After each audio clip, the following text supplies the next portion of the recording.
এত বছর হওয়ার পরও পিলখানা হত্যাকাণ্ডের তদন্ত রিপোর্টগুলো আলোর মুখ দেখেনি। রিপোর্টগুলো সামনে আসলে সত্য সম্পর্কে জাতি পরিষ্কার হয়ে যেত বলে মন্তব্য করেছেন জামায়াতে ইসলামীর আমির ডাক্তার শফিকুর রহমান। দুপুরে জাতীয় শহীদ সেনা দিবস উপলক্ষে রাজধানীর বনানী সামরিক কবরস্থানে শহীদ সেনা সদস্যদের কবর জিয়ারত ও পুষ্পস্তবক অর্পণ করে তিনি এসব কথা বলেন। জামায়াতে ইসলামীর এই নেতা আরও বলেন, তখনকার ফ্যাসিস্ট সরকার বিরোধী দলীয় নেতাদের উপর দোষ চাপানোর মতো নোংরা খেলায় মেতেছিলেন।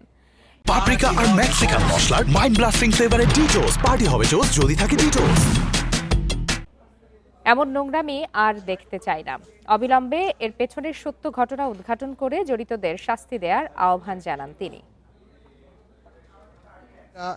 তদন্ত কমিশন গঠন হয়েছিল, একটা সেনাবাহিনীর পক্ষ থেকে আর একটা তখনকার ফ্যাসিস্ট সরকারের পক্ষ থেকে।